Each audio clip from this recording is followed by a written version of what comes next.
আসসালামু আলাইকুম প্রিয় বন্ধুরা, আপনাদের আরও একটা ভিডিও স্বাগতম। আমরা আলোচনা করব খ্রিস্টানিটি এসেছে প্যাগানিজম থেকে।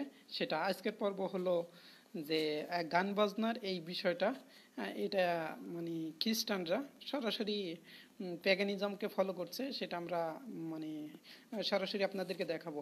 তার আগে একটা কথা বলে নিই, সেটা হলো কিছুক্ষণ আগে দেখলাম, মনে হয় 3 ঘন্টা আগে, যে আমাদের পার্থ দাশগুপ্তা দাদা ভিডিও করেছেন এবং সেখানে বলেছেন যে ইসলামে গান বাজনা সব মুসলিমরা করে, মুসলিমদের বাসায় টিভি আছে। তো দাদা, আমরা মানে গান বাজনাকে কবে হালাল বলেছি? আর মুসলিমদের বাসায় টিভি থাকলেই যে টিভি রাখা বা গান বাজনা দেখা হালাল, বিষয়টা কেমন? আপনার ইসলাম সম্পর্কে জ্ঞান অর্জন করা উচিত এবং ইসলাম কি বলে সেটা জানা উচিত। কারণ মুসলিমরা করলেই সেটা ইসলামে জায়েজ হয়ে যায় না, সেটা হালাল হয়ে যায় না। অধিকাংশ মুসলিমরা বিশ্বাস করে যে গান বাজনা হারাম। মোবাইলে যদি কারো গান থাকে তবুও সে মনে করে সে হারাম কাজই করছে। কিন্তু আপনারা কি করেন? আপনারা মন্দিরে গান শোনেন, আপনারা মন্দিরে ড্যান্স করেন, যেটা মানে দেখাবো কিছুক্ষণ পরেই, যেটা হিন্দুরা করে থাকে, তাদের মানে হিন্দু দাদারা করে থাকেন তাদের মানে মন্দিরে। তো আপনারা আপনাদের গির্জায় ড্যান্স করছেন, এইটা কোনো অপরাধ না। আর আমার প্রশ্ন হলো যে যিশু কি ঈশ্বরের উপাসনা করার সময় গান বাজনা করতো? মেয়েদের ড্যান্স দেখতো? মেয়েদের দিয়ে এনে ড্যান্স করাতো? খ্রিস্টান প্যাস্টাররা কি সুন্দরভাবে ড্যান্স করাচ্ছে মেয়েদেরকে এবং ড্যান্স দিচ্ছে, দেখতেছে কত সুন্দর। আপনাদেরকে দেখাবো ইনশাআল্লাহ ভিডিওর শেষ অংশে। তো আমরা আরও জানতে চাই যে যিশুর যে 12 জন শিষ্য ছিল, তারা যখন ঈশ্বরেরই পূজা করতো, উপাসনা করতো, তারা কি ড্যান্স করতো এবং তারা কি গান বাজনা বাজিয়ে ঈশ্বরের পূজা করতো? পরিষ্কার কথা, এই জিনিসগুলো আপনারা বাইবেল থেকে দেখাতে পারবেন না। এছাড়া আমরা দেখি বাইবেলে পরিষ্কার বলা হয়েছে যে যদি কারো দৃষ্টি তোমার কারো দ্বারা কামনার বশবর্তী হয়, বা তোমার দৃষ্টি যদি এমন কারোর দিকে যায় যে যৌন কামনা তৈরি হয়, তাহলে তোমার চোখ উপড়ে ফেলো, তোমার হাত কেটে ফেলো। বাইবেলে এই কথাগুলো বলছে। গসপেল অফ ম্যাথিউ 5 নম্বর অধ্যায় 27 থেকে 30 নম্বর পদে বলা হয়েছে। এছাড়া একই রকম কথা বলা হচ্ছে যে জেনাবে বিচার করা যাবে না, এরকম অশ্লীল কাজ করা যাবে না। 1 করিন্থীয় 6 নম্বর অধ্যায় 9 নম্বর পদে বলা হয়েছে। এছাড়া যারা স্বর্গে যেতে পারবে না, তাদের একটা লিস্ট আছে, যারা নরকে যাবে। বুক অফ রেভিলেশন, প্রকাশিত বাক্য 21 নম্বর অধ্যায় 8 নম্বর পদে। আপনারা যদি এগুলো দেখেন তবে বুঝতে পারবেন যে গান বাজনা, জেনা ব্যভিচার, এই জিনিসগুলা মানে নিষিদ্ধ এবং এগুলাকে অশ্লীলতাকে প্রমোট করে। গান বাজনা কি করে? অশ্লীলতা এবং অন্যায় কাজ, ব্যভিচারকে প্রমোট করে। তো এটা ব্যভিচার তো বাইবেলে পরিষ্কার নিষিদ্ধ। তো পার্থ দাস গুপ্তা সেখানে বলল যে মুসলিমরা তো মানে গান বাজনা শোনে অনেকে, তো শুনলে কি এটা জায়েজ হয়ে যায় নাকি? কোনো মসজিদে কি গান বাজনা হয়?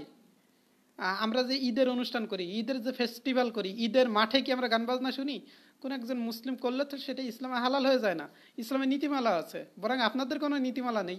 আপনারা ইচ্ছে মতো কাজকাম করেন, ইচ্ছে মতো যা ইচ্ছা তাই করেন। তো আর আমরা দেখাতে চেয়েছি খ্রিস্টানিটি এসেছে টোটাল প্যাগানিজম থেকে।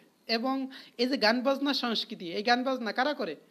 আমি একটু পরে 1 মিনিট পরেই সেই আলোচনায় যাচ্ছি। তো প্রথমত আমরা বলবো যে সূরা লুকমান 31 নম্বর সূরা 6 নম্বর আয়াত অনুযায়ী সালাফদের ব্যাখ্যা আছে, সাহাবীদের ব্যাখ্যা আছে, তাবেঈদের ব্যাখ্যা আছে, সবাই একমত যে ইসলামে গান বাজনা নিষিদ্ধ এবং এটা নীতিমালাও আছে। কোন ধরনের বাজনা ইসলাম বৈধ আর অবৈধ সেটারও নীতিমালা ইসলামে আছে। আপনাদের কোনো নীতিই নেই, আপনাদের কি আছে সেগুলো নিয়ে আসেন।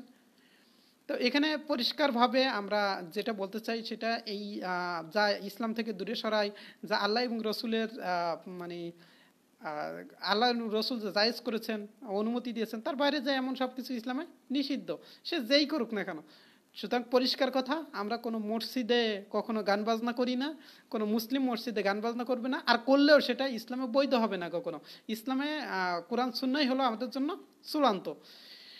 তো আমরা তাহলে আপনার দেখাচ্ছি এখন যে যে বাইবেলের সাথে, সরি, খ্রিস্টান ধর্ম যে প্যাগানিজম থেকে এসেছে সেটা আপনাদের প্রথমে দেখাচ্ছি। প্রথমে প্যাগানিজম দেখাবো, এরপর খ্রিস্টানিটি যে গান বাজনা আছে সেটা আপনাদের দেখাচ্ছি এবং আপনারা দেখেন, পরিষ্কার হন।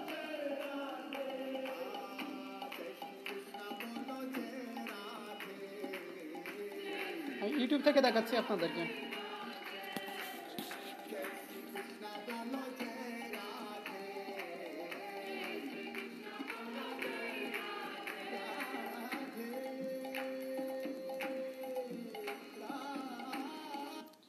টেনে দেখাচ্ছি আপনাদের।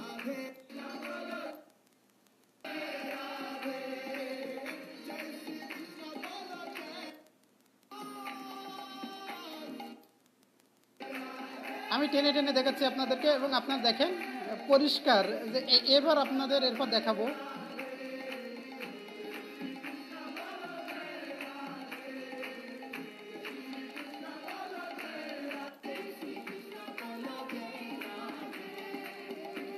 দেখেন আগে আমরা দেখাচ্ছিলাম সেটা হলো হিন্দু ধর্মের, এইবার দেখেন প্যাগানিজম। এইবার দেখেন খ্রিস্টানরা কি করছে, আমরা এখান থেকে আপনাদের দেখাবো যে খ্রিস্টানরা কি করে সেটাও আমরা একটু পরে আপনাদেরকে দেখাচ্ছি। দেখেন এবার খ্রিস্টানদের অবস্থা দেখেন।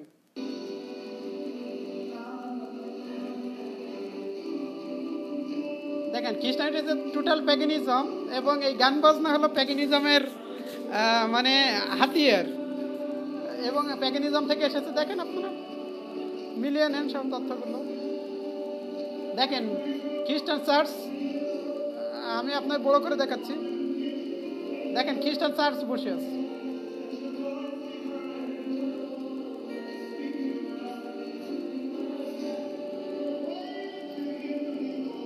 আর এখানে লেখাই আছে নিও ক্যাথলিক চার্চ অ্যাডাল্ট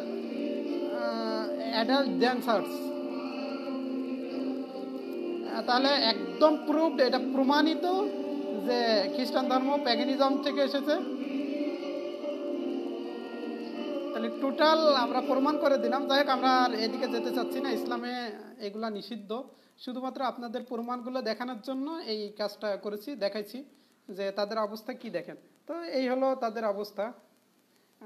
তারা যে দাবিগুলো করছে এটা প্যাগানিজমের সাথে পুরোপুরি মিল আমরা দেখিয়ে দিচ্ছি। আর এটা আমরা শুরু করিনি, একজন খ্রিস্টান দাদা আইজাক পলাশ সে বলেছে যে ইসলাম প্যাগানিজম থেকে এসেছে। তো টিট ফর দ্যাট আমরা দেখাচ্ছি যে প্যাগানিজম থেকে ইসলাম আসেনি, বরং খ্রিস্টান ধর্ম এসেছে প্যাগানিজম থেকে। এটা একদম ওয়েল প্রুফড, আমরা খুব সুন্দরভাবে প্রমাণগুলো করে দিয়েছি। তো আজকের মতো এ পর্যন্তই। আমাদের সলাতের সময় অলরেডি হয়ে গেছে। তো আমরা সংক্ষেপে আপনাদের কিছু মেসেজ দেওয়ার চেষ্টা করলাম এবং এটা প্রমাণ করে দিলাম যে খ্রিস্টান ধর্ম এসেছে প্যাগানিজম থেকে। খ্রিস্টান ধর্ম হলো প্যাগানদের ধর্ম, পিতা পুত্র পবিত্র আত্মা, এটা প্যাগানদের ধর্ম। এবং দেখেন শ্রীকৃষ্ণের মানে স্মরণ করার জন্য তারা নাচ গান সব করছে, একইভাবে যিশুকে স্মরণ করার জন্য তারা নাচ গান করছে। এছাড়া দাদার একটা কথা বলেছেন যে গসপেল অফ জনের 1 নম্বর অধ্যায় 1 নম্বর পদে নাকি বলা হয়েছে যে যিশু ঈশ্বরই মানুষ হিসেবে, যিশু ঈশ্বর মানুষ হিসেবে পৃথিবীতে এসেছেন। এটা মিথ্যা কথা, ওই পদে এই ধরনের কোনো কথা নেই। তো আজকে ভিডিও পর্যন্তই। পরবর্তীতে আমরা যখন যে বিষয় তারা কথা বলে আমরা চেষ্টা করব সেগুলোর যদি কাউন্টার যোগ্য হয় তাহলে কাউন্টার দিতে। ফালতু কথার চেয়ে আমরা মানে প্রমাণ সহ সব বিষয়গুলো দেওয়ার চেষ্টা করবো ইনশাআল্লাহ। তো এ পর্যন্তই, ভালো থাকবেন সবাই। আসসালামু আলাইকুম।